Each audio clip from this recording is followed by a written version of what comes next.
तो चलिए अब सबसे पहले देख लेते हैं महारू राजस्थान की बड़ी खबरें, जिस पर अगले 1 घंटे तक हम विस्तार से बात करेंगे। पहले बात होगी 3 के तिलिस्म की। उपचुनाव के प्रचार का शोर थम गया है, नेता अपने अपने जीत के दावे कर रहे हैं। तो इसके साथ ही आपको बताएंगे क्यों टीका उत्सव फीका रहा। साथ ही बात होगी बंद स्कूल में चालू एडमिशन की।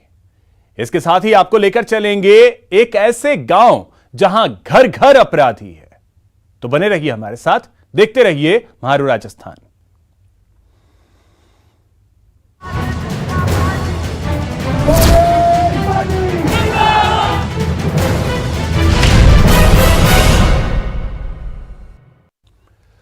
तो उपचुनाव के प्रचार का शोर थम गया है। अब घर घर जनसंपर्क कर सकते हैं प्रत्याशी। कोरोना गाइडलाइन का ख्याल इस दौरान रखना होगा। केवल 5 व्यक्ति ही जनसंपर्क कर सकेंगे। गले नहीं लगेंगे, पैर नहीं छू सकेंगे। जनसभाओं के आयोजन पर अब रोक रहेगी। 17 अप्रैल को 3 विधानसभा सीटों पर उपचुनाव होने हैं। तो आपको बता दें 17 अप्रैल को प्रदेश की 3 सीटों पर उपचुनाव होंगे। राजसमंद, सहाड़ा और सुजानगढ़ में मतदान होना है। 2 मई को परिणाम आएंगे। उपचुनाव का मुकाबला काफी रोचक हो गया है, क्योंकि इस बार मैदान में कांग्रेस बीजेपी के अलावा आरएलपी के प्रत्याशी भी अपना भाग्य आजमा रहे हैं। तो 3 का तिलिस्म है और उसे भेदने की कोशिश दोनों ही पार्टियां कर रही हैं, लेकिन उनके सामने एक और चुनौती है आरएलपी की। 17 अप्रैल को वोटिंग होनी है। आज शाम 6 बजे चुनाव प्रचार का शोर थम गया। अब जो प्रत्याशी हैं वो घर घर जाकर जनसंपर्क कर सकते हैं।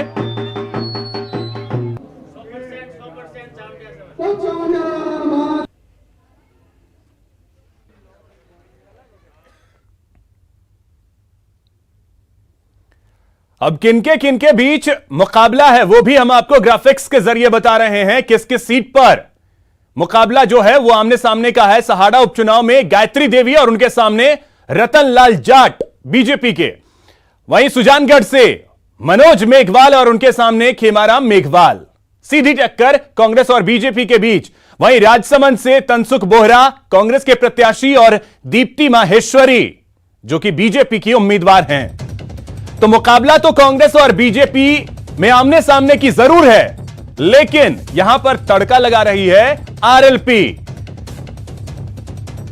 अब देखना अहम होगा कि परिणाम जो आएंगे वो 2 मई को आएंगे, लेकिन उससे पहले 17 अप्रैल को मतदान है। यह बेहद अहम दिन 17 अप्रैल का अब से लेकर के, क्योंकि 6 बजे के बाद से जनसंपर्क किया जा सकेगा प्रत्याशी 5 लोगों के साथ, क्योंकि कोविड के मामले लगातार बढ़ते जा रहे हैं। ऐसे में 5 लोगों को ही जनसंपर्क करने की इजाजत रहेगी। कोरोना गाइडलाइन का ध्यान इन्हें इस दौरान पूरी तरीके से रखना होगा।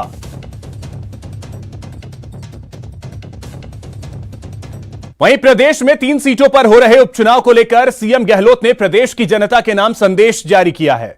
सीएम ने चुनी हुई सरकार को कमजोर करने की कोशिश करने वालों को जवाब देने की अपील की, तो कोरोना संकट के बीच अपनी सरकार के कामकाज और विकास कार्यों के बारे में जनता को बताया। सरकार का माहौल बनाया गया था सरकार को अस्थिर करने का, वो आप सबकी जानकारी के अंदर है। ये वो नेता प्रतिपक्ष तो गुलाब सिंह कटारिया ने तो कहा 6 महीने में सरकार गिर जाएगी, और 6 महीने 17 तारीख को आने वाले हैं। तो तमाम षड्यंत्रकारियों को एक सबक मिलेगा।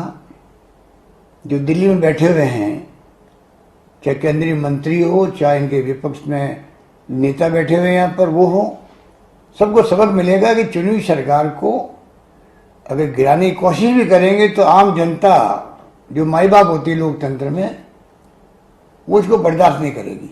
आप सबके आशीर्वाद से 13 महीने हो गए उसको, लगातार हम लोग जिस प्रकार से उसमें कार्रवाई कर रहे हैं स्वास्थ्य सेवाओं को लेके, जिस प्रकार से पूरी कोशिश करी कि किस प्रकार लॉकडाउन के अंदर भी लोगों को राहत मिले, गरीबों को सामग्री मिले। सरकार ने कैश भी और काइंड में भी काफ़ी इन्वेस्टमेंट किया है। कोई भूखा नहीं सोए, मैंने कहा था। और मुझे खुशी है कि तमाम लोगों ने, प्रदेशवासियों सब ने ही, चाहे वो धर्म गुरु थे, चाहे राजनीतिक कार्यकर्ता थे, चाहे एनजीओ वाले थे, चाहे सामाजिक कार्यकर्ता थे, चाहे वो कर्मचारी संगठनों के लोग थे, चाहे मजदूर संगठनों के लोग थे, किसी ने कमी नहीं रखी। आगे बढ़कर के सबने घर घर जाकर के सामग्री का बंटवारा किया, खाना पका के खिलाया। हमने मुख्यमंत्री चिरंजीवी योजना लेके आए हैं, 1 मई से लागू हो जाएगी। 5 लाख तक का बीमा पूरे प्रदेशवासियों होने जा रहा है फ्री के अंदर, और जो पैसे वाले हैं वो भी सिर्फ 850 रुपये दे के जुड़ सकते हैं उससे। आप सोचिएगा किस प्रकार से हमने दवाइयाँ फ्री करी, पहले जांचें फ्री करी, ईडब्ल्यूएस के लिए जो अड़चना आ रही थी उसको ठीक किया। अभी हमने कह दिया कि SC ST OBC की तरह उनको भी लाभ मिले, आयु का भी और फीस का भी, वो हमने फैसला उठाया। 35 लाख लोगों को हम लोगों ने कोरोना काल में 3 किस्तों में 3,500 रुपये दिए। अभी एक किस्त मैंने 1,000 की और दी है, क्योंकि मुझे मालूम है कि अभी कोरोना चल रहा है और अभी तो एक प्रकार से नई लहर भी आ गई। तो 3 सीटों पर होने वाले उपचुनाव के लिए प्रचार का शोर तो थम गया है, और इसी बीच कांग्रेस और बीजेपी के नेता अपने अपने जीत के दावे भी कर रहे हैं। कि राजस्थान में जो 3 उपचुनाव हैं, सबसे ज्यादा मतों से कांग्रेस पार्टी साड़ा रायपुर विधानसभा क्षेत्र में जीतेगी। वैसे तो हम तीनों के तीनों उपचुनाव जीत रहे हैं। जिस ढंग से हम लोगों ने डोर टू डोर कैंपेन किया, गांव-गांव में कैंपेन किया है, और जिस ढंग से लोग रिस्पांस दे रहे थे, उसी के आधार पर हम कह सकते हैं कि यहाँ कांग्रेस बहुत बड़ी मार्जिन से चुनाव जीतने वाली है। सभी कौम के कार्यकर्ताओं ने अपने पसीने के परिश्रम से ये फिजा खड़ी कर दी है कि राजस्थान में तीनों उपचुनाव जीतेंगे, लेकिन राजसमंद की सीट बड़े अंतर से हम लोग जीतेंगे। तो इसी खबर पे और अधिक जानकारी के साथ हमारे सहयोगी प्रेम मीणा जयपुर से और प्रमोद तिवारी भीलवाड़ा से हमारे साथ जुड़ गए हैं। सबसे पहले प्रेम, आपके पास आ रहा हूं, आपसे समझना चाहूंगा, चुनाव प्रचार का शोर तो चलिए अब थम गया, लेकिन कोविड के बीच मतदान करवाना एक बड़ी चुनौती चुनाव आयोग के लिए।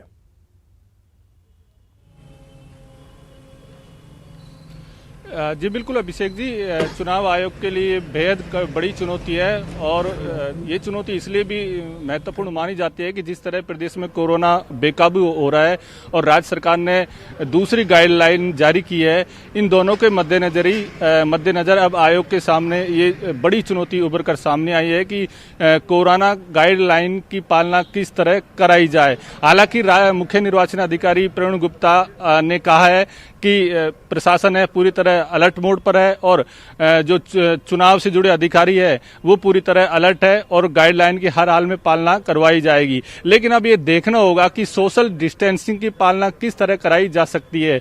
इसके लिए फिलहाल हमको इंतजार करना होगा, लेकिन आयोग ने पूरी तैयारियां कर रखी है और अब चुनाव प्रचार का शोर थम गया है। आज से सार्वजनिक सभाओं के आयोजन पर रोक रहेगी, साथ ही सोशल मीडिया के प्रचार पर भी रोक रहेगी। प्रत्याशी अब केवल घर घर जनसंपर्क कर सकते हैं। इस जनसंपर्क के दौरान भी केवल 5 व्यक्ति अपने साथ रख सकते हैं।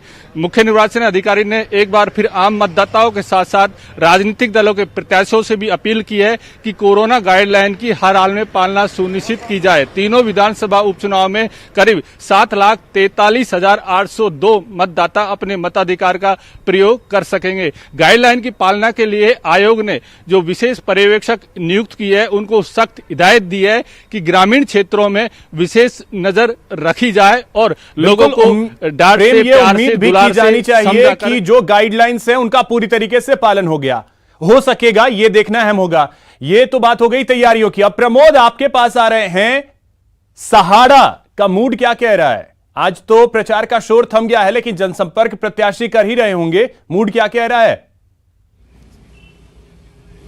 बिल्कुल अभिषेक, क्योंकि तीनों जो पार्टियां हैं, चाहे भाजपा हो चाहे कांग्रेस हो और आरएलपी हो, तीनों ने पूरे दम शाम को 6 बजे तक पूरी ताकत झोंकती थी। कांग्रेस की कमान डॉक्टर रघु शर्मा जो चिकित्सा मंत्री, उन्होंने संभाल रखी थी। तो भाजपा के जो प्रदेश अध्यक्ष सतीश पूनिया यही थे और आरएलपी के जो हनुमान बेनीवाल है सांसद, उन्होंने हेलीकॉप्टर से 3 सभाएं की थी 6 बजे बाद। क्योंकि अब चुनाव आयोग की गाइडलाइंस है, जितने भी नेता और कार्यकर्ता हैं राजनीतिक दृष्टि से जुड़े हुए, जो इस मतदान माफ कीजिएगा इस विधानसभा क्षेत्र के मतदाता नहीं, उन सबको 6 बजे बाद साड़ा विधानसभा क्षेत्र छोड़ना होगा। तो ज्यादातर लोगों ने साड़ा विधानसभा क्षेत्र छोड़कर वो भिलोड़ा की ओर रुख कर लिया है। सबसे बड़ी बात है कि आरएलपी ने कोशिश जरूर की थी अभिषेक इसको त्रिकोणात्मक मुकाबला बनाने की, पर जिस तरह की हमने ग्राउंड रिपोर्ट देखी है, मुकाबला तो भारतीय जनता पार्टी के जो डॉक्टर रतनलाल जाट है जो कल कोरोना पॉजिटिव हो गए थे, और कांग्रेस की गायत्री त्रिवेदी जो पहले विधायक थे कैलाश त्रिवेदी की पत्नी, इनके बीच में ही मुकाबला होता नजर आ रहा है। कोशिश जरूर आरएलपी ने की थी कि मुकाबला त्रिकोणात्मक हो जाए, पर उनकी प्रेजेंस इतनी ग्राउंड लेवल पर नजर नहीं आई। अभिषेक, चलिए प्रमोद, ये देखना अहम होगा कि जो तैयारियां की गई हैं उस तैयारियों के हिसाब से वोटिंग हो, और साथ ही साथ जनता क्या चाहती है वो 2 मई को पता चलेगा। फिलहाल बहुत शुक्रिया प्रेम और प्रमोद आपका इस तमाम जानकारी के लिए। अब बात कर लेते हैं कोरोना की बेकाबू रफ्तार की। मरुधरा में एक बार फिर से कोरोना का विस्फोट हुआ है। 24 घंटे में 6,658 नए केस सामने आए हैं। तो लगातार कोरोना के मामले जो सामने आ रहे हैं वो एक नया रिकॉर्ड बना रहा है। रिकॉर्ड 6,658 नए केस सामने आए हैं प्रदेश में। पिछले 24 घंटे में 33 लोगों की जान गई है कोरोना की वजह से, और सबसे ज्यादा मामले एक बार फिर से जयपुर में सामने आए, जहां पर 848 नए केस सामने आए हैं। जिलेवार स्थिति क्या है वो हम आपको दिखा रहे हैं। एक्टिव केस इस समय 49,000 से ज्यादा हो चुके हैं। सबसे ज्यादा जयपुर में 848, उदयपुर 711, जोधपुर 847, कोटा 638, भीलवाड़ा 332, अलवर 361, अजमेर में 258, बीकानेर में 194, चित्तौड़गढ़ में 174 और राजसमंद में 247 कोरोना के मामले सामने आए हैं। तो यह स्थिति है जिलेवार। अब ग्राफ किस तरीके से बढ़ा है पिछले 5 दिनों का वो भी हम आपको दिखाते हैं। 11 अप्रैल की अगर बात कर लें, ग्राफिक्स के जरिए हम आपको वो भी दिखाएंगे कि पिछले 5 दिनों में क्या स्थिति रही है, मामले किस तरीके से कोरोना के बढ़े हैं। ये स्थिति देखिए, 11 अप्रैल को 5,105 केस आए, 12 अप्रैल को 5,771 केस, 13 अप्रैल को 5,528, 14 अप्रैल को 6,200 और फिर 15 अप्रैल को 6,658 केस सामने आए हैं। पिछले 5 दिनों में 29,262 नए केस सामने आए हैं। सौरभ गृहस्थी हमारे सहयोगी अधिक जानकारी के साथ जुड़ गए हैं। सौरभ, एक बार फिर से कोरोना का विस्फोट, 6,600 से ज्यादा केस सामने आए। जी बिल्कुल अभिषेक, आपने बिल्कुल सही कहा। राजस्थान में अब कोरोना जो है वो आउट ऑफ कंट्रोल होता जा रहा है और एक्टिव केसों की संख्या जो है वो 50,000 के पास पहुंच चुकी है। तो ये बताता है कि कितने बड़े स्केल पर जो है वो राजस्थान में कोरोना के नए मामले सामने आ रहे हैं। साथ ही मौतों का आंकड़ा भी लगातार बढ़ता जा रहा है। पिछले 15 दिनों में 150 से अधिक लोगों की कोरोना के चलते मौत हो गई है और यही कारण है कि राज्य सरकार को नई गाइडलाइन जो है वो जारी करनी पड़ी है और कल से जो है वो गाइडलाइन लागू होगी। लेकिन जिस प्रकार से कोरोना के मामले बढ़ रहे हैं उसके बाद राज्य सरकार ने और भी तैयारियां जो है वो शुरू कर दी हैं। राजधानी जयपुर का जो जयपुरी अस्पताल है उसे कोविड डेडिकेटेड अस्पताल के रूप में घोषित कर दिया गया है। इसके अलावा ईएसआई मॉडल हॉस्पिटल है उसको भी तत्काल प्रभाव से जो है वो कोविड डेडिकेटेड अस्पताल के रूप में घोषित कर दिया गया है। इसके अलावा ऑक्सीजन की कमी न हो उसको लेकर भी राज्य सरकार सचेत हो चुकी है। हालांकि राजस्थान के तमाम जिला चिकित्सालयों में ऑक्सीजन की पर्याप्त मात्रा में उपलब्धता है और कल तक राजस्थान में कुल 63 मेट्रिक टन ऑक्सीजन की खपत हुई थी और वैसी बात करें तो राजस्थान के पास अभी 300 मेट्रिक टन ऑक्सीजन की व्यवस्था जो है लेकिन उसके बावजूद भी राज्य सरकार ने और व्यवस्था करने को लेकर तमाम जिला कलेक्टर्स को जो है वो पत्र लिखे हैं और कहा है कि जो लोकल वेंडर्स हैं उनसे जो है वो ऑक्सीजन की उपलब्धता सुनिश्चित कराएं। साथ ही तमाम जो संभाग मुख्यालय हैं वहां पर भी 300 जो सिलेंडर हैं उनको जो है वो हमेशा स्टॉक के रूप में रखने के निर्देश जो है वो राज्य सरकार की ओर से दिए गए। इसके साथ ही परिवहन विभाग को भी स्वास्थ्य विभाग ने पत्र लिखा है और पुलिस विभाग को भी एक पत्र लिखा है, ताकि जब इसका ऑक्सीजन का मूवमेंट किया जाए, परिवहन कराया जाए, अपने तरफ से पूरी तरीके से सतर्क है। अब जरूरत है लोग भी इस चीज को थोड़ा सा समझें, उन्हें भी गाइडलाइंस का पूरी तरीके से पालन करना चाहिए, यह भी बेहद जरूरी है। फिलहाल बहुत शुक्रिया सौरभ आपका तमाम जानकारी के लिए। और गाइडलाइंस क्या है कोरोना को लेकर? जो नई गाइडलाइंस है, शाम 6 बजे से सुबह 5 बजे तक कर्फ्यू रहेगा। जयपुर समेत सभी जो शहर हैं वहां कर्फ्यू लगाया गया है। समय हमने आपको बताया, शाम 5 बजे बाजार बंद हो जाएंगे। तो ये कोरोना के नए गाइडलाइंस हैं।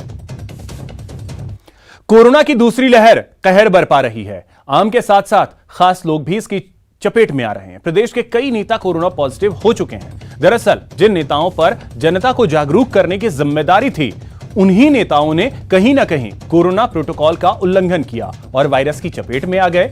उपचुनाव में प्रचार के दौरान भी गाइडलाइंस की धज्जियां उड़ी, जिसका नतीजा यह हुआ कि बीजेपी प्रत्याशी ही कोरोना पॉजिटिव हो गए। चलिए ग्राफिक्स के जरिए आपको बताते हैं कौन कौन से नेता इस वायरस की चपेट में आए हैं। ग्राफिक्स के जरिए आप देख सकते हैं, सुभाष चंद्र बहेड़िया भीलवाड़ा के सांसद हैं, पॉजिटिव हो गए। डॉक्टर रतनलाल जाट जो कि सहाड़ा विधानसभा सीट से प्रत्याशी हैं बीजेपी के, वो पॉजिटिव हो गए। पानाचंद मेघवाल कांग्रेस विधायक हैं बाराटरू के, वो पॉजिटिव हो गए। रामनिवास गावड़िया कांग्रेस विधायक हैं पर्वतसर से, वो कोरोना पॉजिटिव हो गए। पृथ्वीराज मीणा कांग्रेस विधायक हैं टोडा भीम से, वो भी कोरोना की जद में आ गए। नरेंद्र बुडानिया तारानगर से कांग्रेस के विधायक हैं, वो भी कोरोना की चपेट में आ गए। डॉक्टर गोपाल बाहेती पूर्व विधायक हैं कांग्रेस के नेता, वो भी कोरोना पॉजिटिव हो गए। तो यह स्थिति है, माननीय भी कोरोना की चपेट में आए। इनके ऊपर एक जिम्मेदारी थी कि ये लोगों को जागरूक करें, कोरोना प्रोटोकॉल का पालन लोग करें, उनके सामने एक एग्जाम्पल सेट करें, लेकिन इसके ठीक उलट हुआ। ये खुद ही कहीं ना कहीं प्रोटोकॉल का उल्लंघन इन्होंने किया, जिसकी वजह से खुद भी ये कोरोना की चपेट में आ गए। नियम मर्यादा भूल गए और संक्रमण को खुला न्योता दिया। जिन नेताओं पर लोगों को जागरूक करने की जिम्मेदारी थी, वो खुद ही बिना एहतियात के जगह जगह घूमते रहे और कोरोना की चपेट में आ गए। नेताजी ये भूल गए कि ये वायरस ना किसी को जानता है और ना किसी की मानता है। कैमरामैन मान सिंह के साथ दिनेश शर्मा, न्यूज 18 जयपुर। चित्तौड़गढ़ में भी कोरोना का कहर जारी है। घोसुंडा गांव में बुधवार शाम से लॉकडाउन लगा है, तो वहीं अब मंगलवाड़ इलाके में भी 2 दिन का अघोषित लॉकडाउन लगेगा।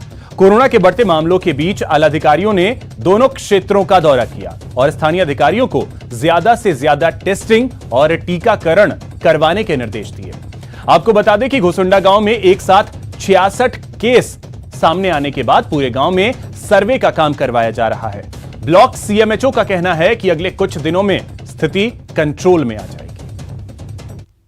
30 जगह पे टीकाकरण सेशन कर रहे हैं और इसमें खास तौर से मैं आपको जानकारी देना चाहूँगा कि आज कोर्ट में भी श्रीमान जिला एवं सेशन न्यायाधीश महोदय कौशिक साहब ने पहला टीका लगाया हुआ लगवा कर उसका उद्घाटन किया। हम घोसुंडा में भी आज, क्योंकि यहाँ पर केस ज़्यादा हो रहे हैं, तो हमने यहाँ 2 मास कोविड वैक्सीनेशन के लिए हमने 2 बूथ यहाँ पर क्रिएट किए हैं। यहां रुकेंगे एक छोटे से ब्रेक के लिए। ब्रेक के बाद आपको बताएंगे क्यों टीका उत्सव रहा फीका।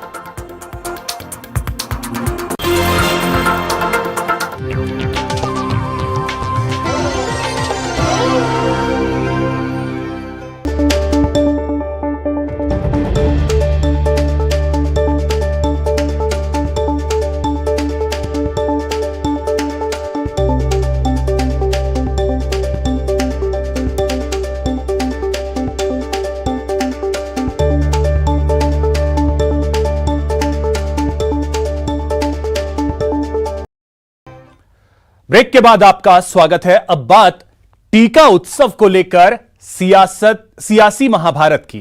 देश भर में 11 अप्रैल से 14 अप्रैल तक कोरोना टीका उत्सव मनाया गया, लेकिन इस दौरान देश में कोरोना वैक्सीनेशन की रफ्तार कम होने के आरोप लगे। कई राज्यों ने वैक्सीन की किल्लत की बात उठाई। तो राजस्थान के सीएम अशोक गहलोत ने केंद्र सरकार पर इसका ठीकरा फोड़ा। आखिर टीका उत्सव के दौरान टीका संकट कैसे हो गया, देखिए रिपोर्ट।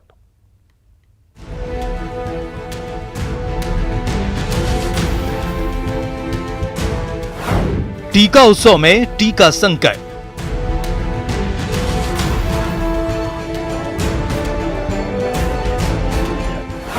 ग्यारह से 14 अप्रैल तक देश में मना टीका उत्सव।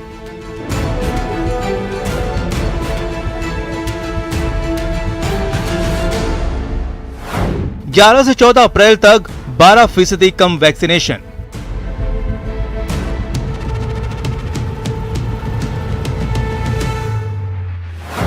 वैक्सीन किल्लत, केंद्र पर गहलोतवार।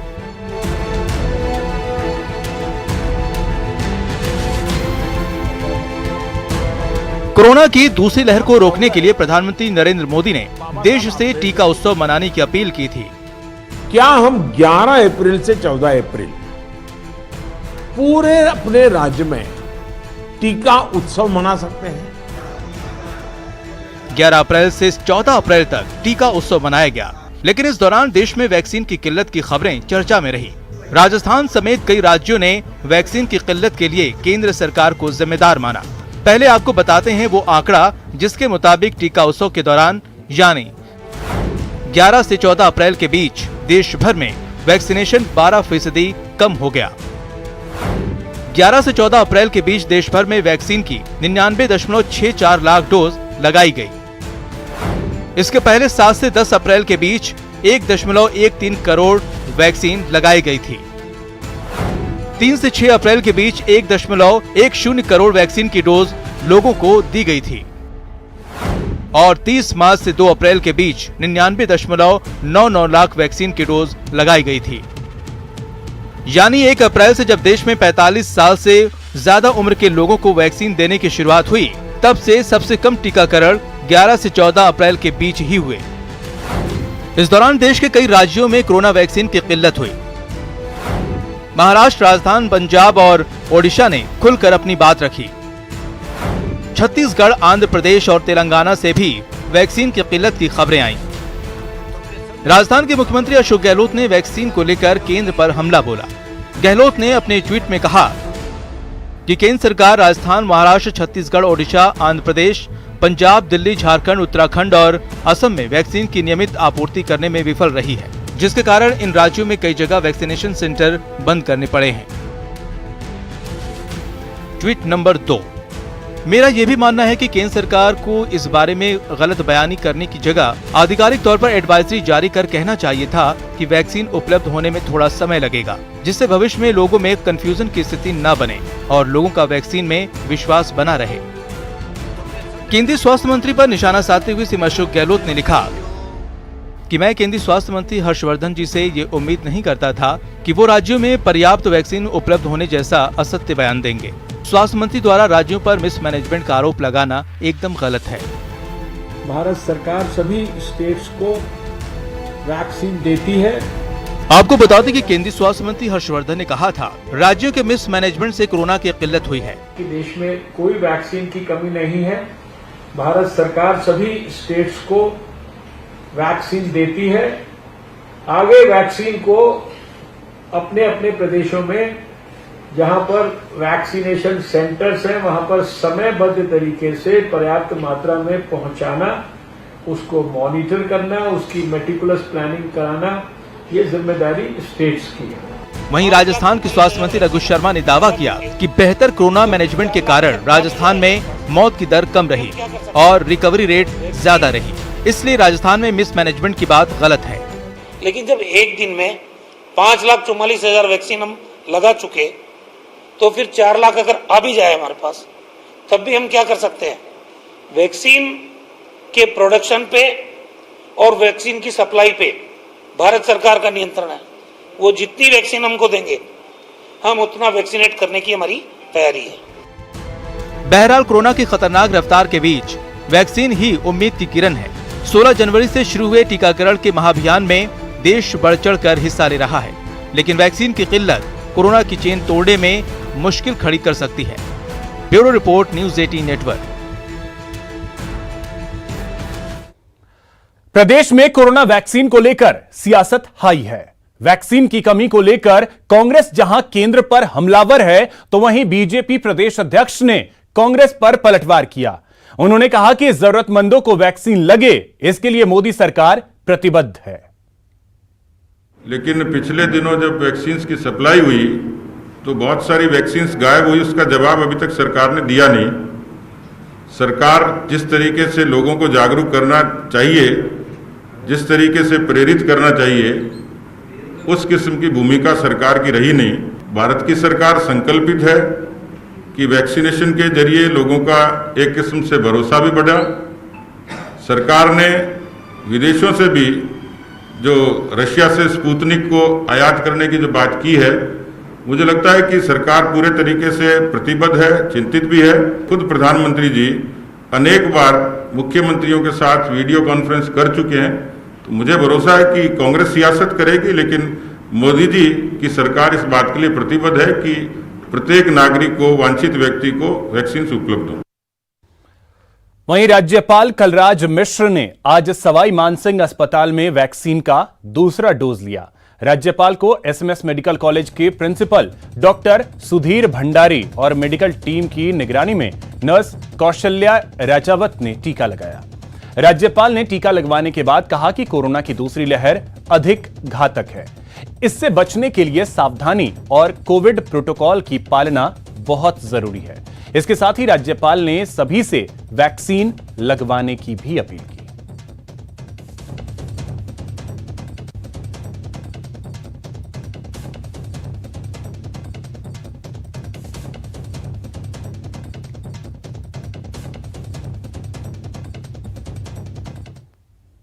यहां रुकेंगे एक छोटे से ब्रेक के लिए। ब्रेक के बाद बात एक ऐसे हॉस्पिटल